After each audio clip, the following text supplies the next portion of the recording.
뱀 사나 이싱 뿌로 뱀 사나 인장 뿌로 뱀 사나 터비 맞지 먹어 터비 대쪽 빼라 엄마 없이 cái đĩa chị tomato trộn sẽ trả cái 이제 식당이 아하 टमाटर बड़े मजेदार ओहो टमाटर बड़े मजेदार 15스타지로 랑 뿌르리다 부터진게 이마이 빼마 Sky nổi này nè. 아상바 인제 까이데 안강바 인제 까이노에 다다우라만 Thà ra ru đấy nè.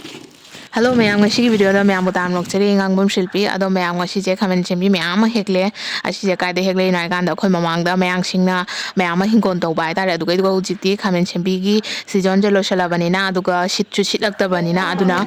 mayam lai re aina khoi bu hair awana hek bu chalu ba adu ga asang ba khara angang ba khara mayam hekle khani makha da program ma shule adu ga ne ne oida shu khara habna ba khoi ju chana ba ado asang ba tongana thame angang ba shu angang ba tongana tham ado mayam shi ga khamen chembi khara ma sha ga loina na हेक्लक खरसुले असिमायना थमगा कुइना थंबा यायना हायबा अदुना सिगे जानचना थम्मे अदो सि खामिन सेबिजिना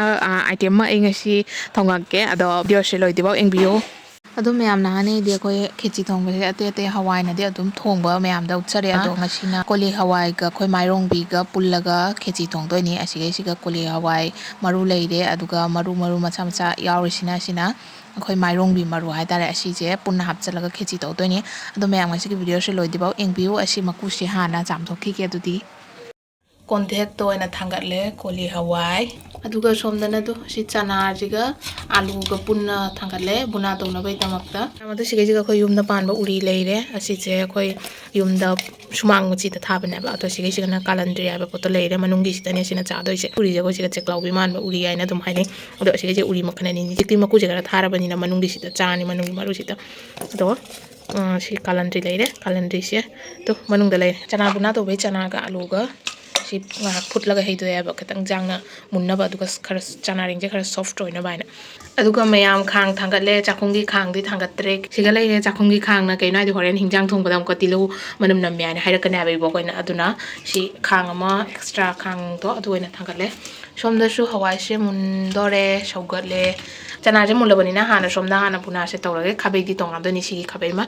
खाबैमा दो नंग sorrow Cheng हाकलेला हाकनी सिगा खांगदे सारमिना थाव हापे अदुगे अहामबदा तेजपत्ता जे हापनी सिगा मरोय ककना लैरे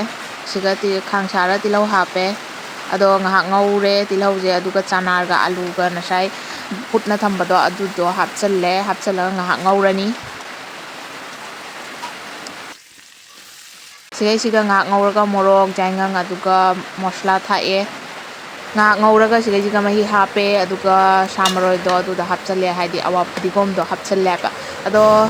लोइनमक्ति लोइरे हाइबा यारे सोमदा हवाई सु मुल्ले Cheng केगा लोइना हापचलनी सिसु केकाम खुमचला मेतांदा ngahak याइन थम्मे अदो सोमदा खिची थोंबगी वीडियो दी हाना सु म्यामदा शेयर तौगरे अदुना खिची थोंबगी वीडियो से सिगा हापचला रोइगे सोमदा चाक सु जाइरे हिंजांग सु लोइरे अदो आई हुजी असिजे ngahak थम्मनी मेतान मथक्ता मही जे खरा कंसनबको अदुगा सिगा मनिन जत्तनबगी नुंग मतेक मा हापचना थम्मे वाव मनम सिटी जीरा थागा ते सुहेले मैम खोय टॉक तौनबा तमक्ता खामेन छेंबी शोरे खामेन छेंबी अमून बना ओना तौबना हाउरेबा अदो सिगे खरा हेना सिन्नबा याना सिगे केनो लेरे खोय कैनो मंगे तिंजना इसिंग असाबदा तिंजना थमे पोपनबगी अदो सोमदा टोमेटो टॉक खरा तौरनी कुइरे चादबा अमुख ऐना मेसता तौना चाबदुगे बेमसना जे चानिंग लेबा हाइतारे अदुना ngasi तौवाइना आई तौगे तौरे सोमदा मथेननी लोरे खेची मा तोंगे अदुगा चना बुना मा तौरे अदुगा सी टोक्सी मा तौरनी अदो अखोय मी जामिना अमा हक्का हापो खतना चोबो मा हापो ngarang puro kono pokai wa Indonesia hapis होय अचो वांगदंगा हापो होरेन दि ओकना रोय दुगा गिदि मांगना हेनगनी चाबा सिनमन लोयदो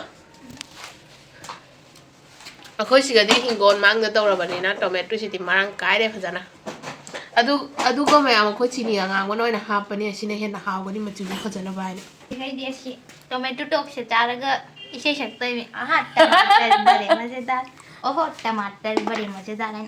हाउ दुदि सवय सक्तोय बा ओबदी फरे दुदि हाउ न थोंगागे Now Nupina is a shako mayam tabuko. Mayam kang the Pazana Sare, the Goki Tau Hapiro, Tau Dijam Hapinuko, Tau Jam Nahap to Shui, to a Kojananga, Tech Pataka happening. Lugay di methi paspuron hapasujai na chaga methi tang hapasujai stand thamba ju sep chade khutamana para khutamana to je khatang sep chadre kuji khamen chempi phajana chamthokna thamba do adu to hapani are mundi ba ngawra ni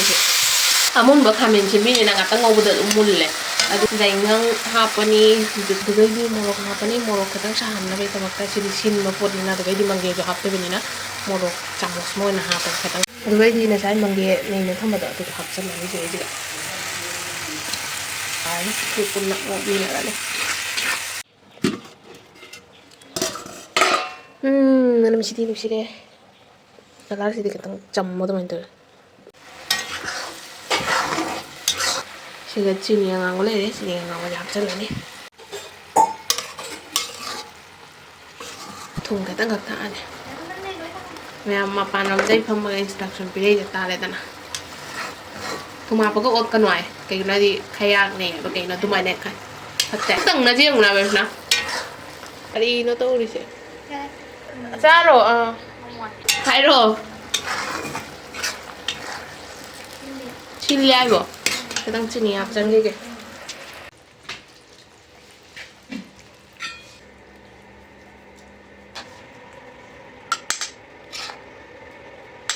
Ado mayam ay gimathen loy re sige sida lay re gimathen mayam ay junat din eh ado mayam sige sige khetsi thong pa so lay re ado mayam asi je shape mo pi gain do bana ba ina teng ko ta pa ado ke no khang de ya de kai thare ado sige sige khetsi thong ba lay re sing jina mairong bi do yamna toi tha de ta re si je met tara bani na tum maru lay re kholi hawai khara lay re sing je sumai na tum cha bana haw re ba ado ko sige sige morok khang bo ma lo re ame pi yaw dra bani na siga salad lay re sigana chana buna lay re siga khetsi akaba chaka kara pure me chaka khara pa me na aduga sigana ambon lay re ambon tok adumana isai di din ju me chaning bana do me amai cha ba horage ising ju pure cha ba horage tudi do me am cha ba horage tudi me am sana haw bo kamana hele haw oi ba hai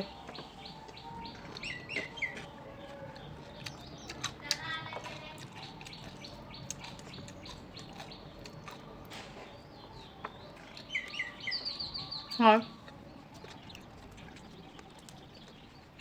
Mẹ em just remind tàu cái cha bio ở tụ cái hào đấy học để comment hai bio ở đó mẹ em giờ tụ thịt cha kìa video chỉ rồi nếu mà thì hấp rồi kìa đó một giá vẫn nói này một chữ rồi đấy là sai đi bóng người bây giờ cái tăng một sai là hay à ở đó cái chữ cái tăng sai đi mấy đây thằng được tăng ai bên này tụ cái sạp tụ cái tăng một sạp đó hết là vậy ta đấy ở đó cái chữ cái tăng cái sạp phải đấy chắp cha cái đó bữa nay thì cái tăng một sạp cái đó bên này đó mẹ em tụ thịt cha kìa con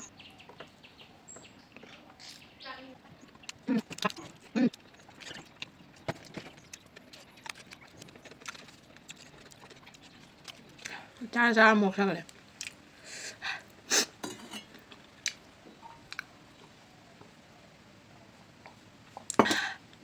một số sai hào thì hào rồi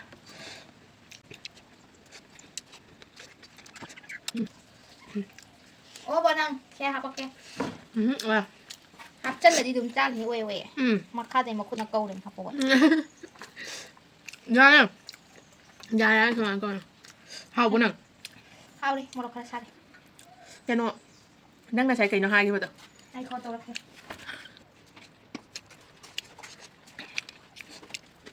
cha là cha đi hào à hao đi ấy cha gì cha của tôi là sao real review biểu nên tôi để hào đi hào này thì mình là thật ra rồi một đọc sao đi ai tôi đi một tí mày nhỉ mà chú có chắc tôi số một tí mày anh đi nghe tôi 내 부가 잡으면 돼. 하던 삭발 만난 게 제일 짜로야 삭발 봐. này giờ hao vẫn được để làm sao rồi 집중. chini là thay vì kinh doanh rồi đấy 사워. 응? thật này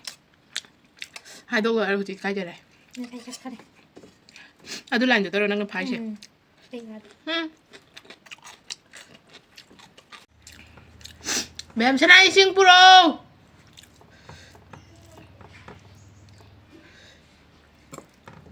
ꯉꯥꯏꯔꯨꯔꯣ ꯄꯨꯔꯛꯇꯣꯏꯕꯣ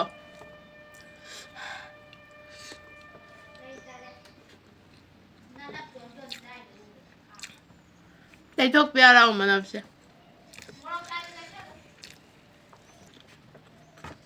ꯂꯣꯏꯔꯦ ꯃꯥꯏꯕ ꯃꯁꯤꯡ ꯉꯥꯡ ꯃꯣꯛ ꯁꯥꯕꯗ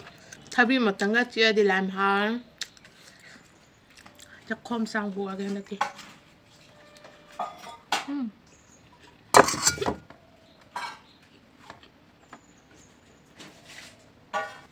ꯃꯣꯛ ꯁꯥꯕꯗꯨ ꯈꯦꯆꯤꯕꯨꯗꯤ ꯍꯥꯎꯋꯦ ꯍꯥꯎꯕꯨꯗꯤ ꯍꯥꯎꯔꯦ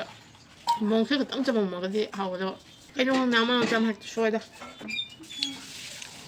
ꯄꯨꯛꯇꯩ signal ꯄꯤꯔꯦ ꯌꯥꯔꯦ ꯍꯥꯏꯅ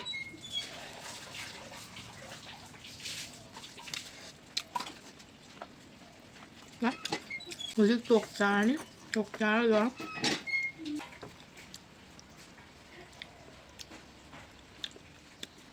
ꯍꯥꯎꯔꯤꯁꯤꯗꯤꯅ